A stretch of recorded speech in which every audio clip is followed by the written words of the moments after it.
There's a huge difference between an emotional attachment to children as opposed to loving children. Loving children is standing up, giving them the balance and the harmony and the understanding of the Lord's Prayer to save them from aggressive and violent, selfish brain chemical addiction. So, all you King Arthurs out there. Okay. So,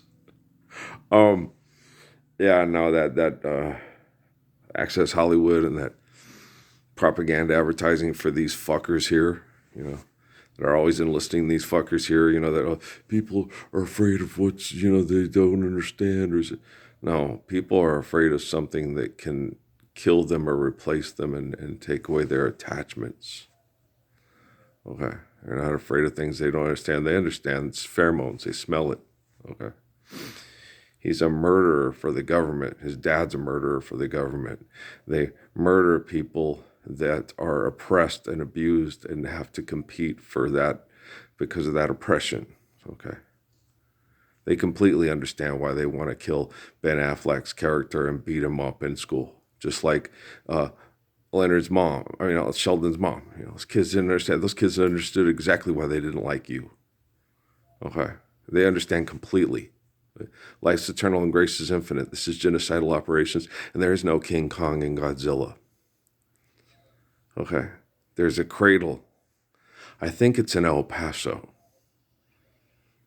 I was in one of those plastic glass container things for a day or a half. My mom and dad were poor, so get her into the hospital in Cruces, get her out next day, boom, go back to El Paso. There's a cradle in El Paso. Okay. Then we moved to Cruces to a real poor neighborhood, got in an apartment. Mom didn't want to stay at grandma's anymore, so, but I had to go off breast milk and onto formula and got electrolyte imbalance, and it almost killed me. And they had to use Pepsi Cola that had, that lost its carbon thing to keep me alive. They use Pedialyte now, but yeah, having to go from breast milk to formula almost killed me. I guess that happens to a lot of poor babies, but the Rockefellers and the Rothschilds don't care. They're King Kong and Godzilla, and they'll save us all, right? Assholes.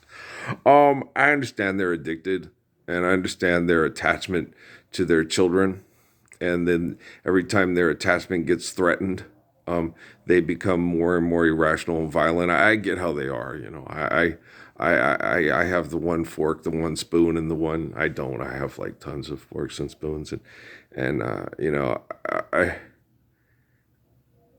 lived here with dad, but most even in the military, you had roommates and stuff, and I've always lived with people and been the Gabe and Mike used to call it going to visit Uncle Earl, and in Phoenix, because my mom was going to college and trying to get back her what she lost. She got married when she was 17 and all that.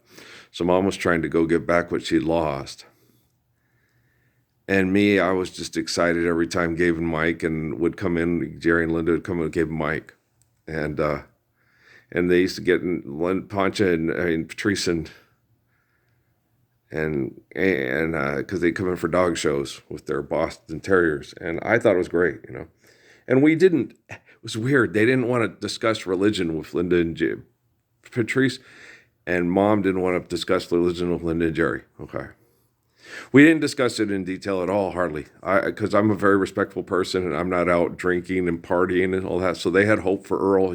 He's a Buddhist or an Eckankarist, but he's a good person. He doesn't go screw around and get drunk, and he doesn't do all those bad, evil, wicked things from the Cecil B. DeMille movie, right? So he eventually will turn to Christ, right?